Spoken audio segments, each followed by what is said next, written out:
Leader Schumer said since last week that he intends to introduce a resolution purporting to support law enforcement.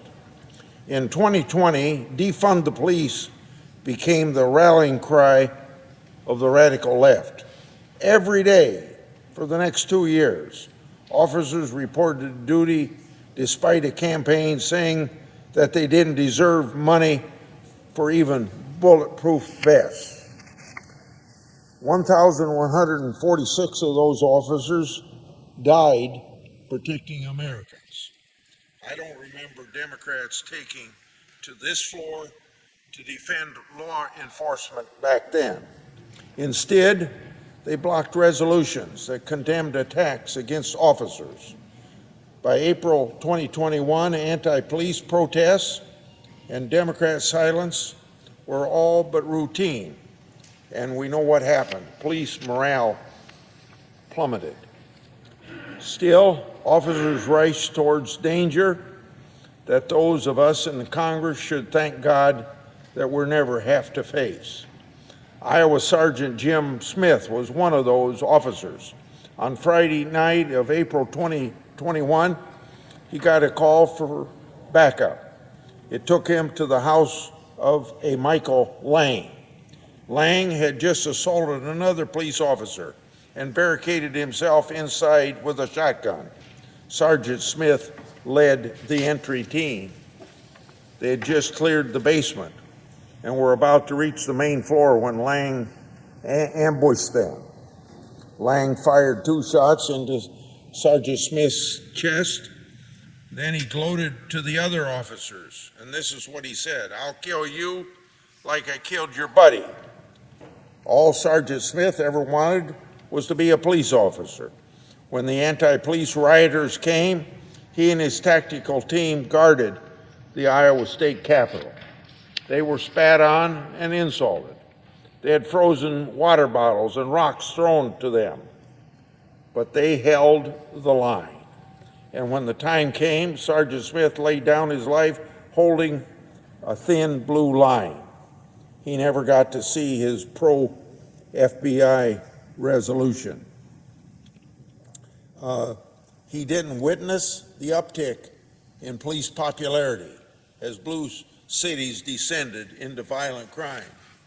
But I'd imagine that the folks who loved Officer Smith must be wondering whether this all was back then and why the FBI seemed to matter more than state and local officers. Of course, this isn't to say that there aren't good FBI employees. There are plenty of them.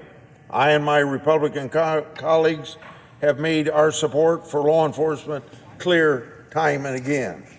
I would, however, like to know where our Democrat colleagues have been with respect to the blatant political bias in the leadership of the FBI and the Department of Justice. On March 1 of 2023, Senator Graham and I wrote to the Attorney General Garland and Director Wray regarding the more than 130 attacks on Catholic churches since the Supreme Court decision in Dobbs, and the fact that the FBI was largely failed to investigate those violent attacks by the leftist extremist groups. Instead, as we wrote to Director Wray, elements of the FBI have labeled Catholics as extremists and lumped them together with violent white supremacists with no justification. There is nothing wrong, there is nothing extreme or suspicious about worshiping God according to the dictates of your conscience. Our letter also pointed out that the Biden Department of Justice has exaggerated targeted pro-life advocates for selective prosecution. This includes the department's political prosecution of Mark Houck for allegedly violating Freedom of Access to Clinic Entrance Act. He had an altercation at an abortion clinic volunteer who allegedly verbally harassed his 12-year-old son. even though local authorities declined to press charges. Mr. Houck was arrested at gunpoint by the FBI in front of his terrified family. He was eventually found not guilty by a jury after a very short deliberation. Let's also not forget that for many years, our Democratic colleagues politically weaponized the FBI against my and Senator Biden's family investigation. On July 13th, 2020, then Minority Leader Schumer, Senator Warner, then Speaker Pelosi, and then Chairman Schiff sent a letter with classified attachments to the FBI.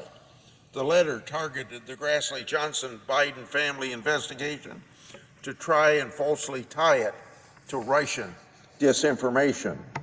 On July the 16th, 2020, mere days after the July 13 letter, then Ranking Member Wyden and Peters wrote a letter to me and Senator Johnson asking for a briefing from the FBI Foreign Influence Task Force. The FBI did the bidding of our Democratic colleagues and briefed us accordingly on August 20th, 2020. The contents of the FBI briefing were later leaked to the Washington Post, even though the FBI promised us confidentiality. The leak was just another act in a long line of efforts to falsely label the Grassley Johnson good government oversight work as, you guessed it, Russian disinformation. The Wall Street Journal editorial board hit the mark with their piece that they entitled "The FBI's Dubious Briefing. Did the Bureau set up two GOP senators at the behest of the Democrats?" End of quote. As I noted in the last Congress, protected whistleblower disclosures to my office make clear that the FBI have within its possession very significant, very impactful, and very voluminous evidence with respect to the potential criminal conduct by members of the Biden family.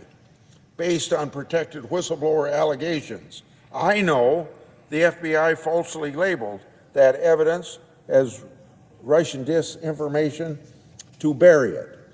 To date, the Biden Justice Department and the FBI haven't challenged the accuracy of these allegations. They can't because my staff has independently reviewed records to support the allegations. And you can't forget that the now debunked Steele dossier, a document funded and created by Democrats in the Clinton campaign, a document that was actually subject to Russian disinformation. The FBI's willing and disastrous use of it to investigate candidate, and then President Trump sent our country into a tailspin for years. So let's not kid ourselves right here, right now, as we're talking about a resolution to back law enforcement. The facts bear out that it's our Democratic colleagues who have consistently used federal law enforcement to their political benefit, and in the process, they've degraded the trust the American people once placed in federal law enforcement.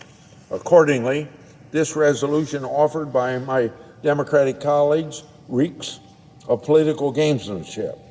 It is not a serious effort. Let's truly honor the heroes in law enforcement and the daily sacrifices they make for the American people by offering more than a tone-deaf political resolution that further divides the country. I yield.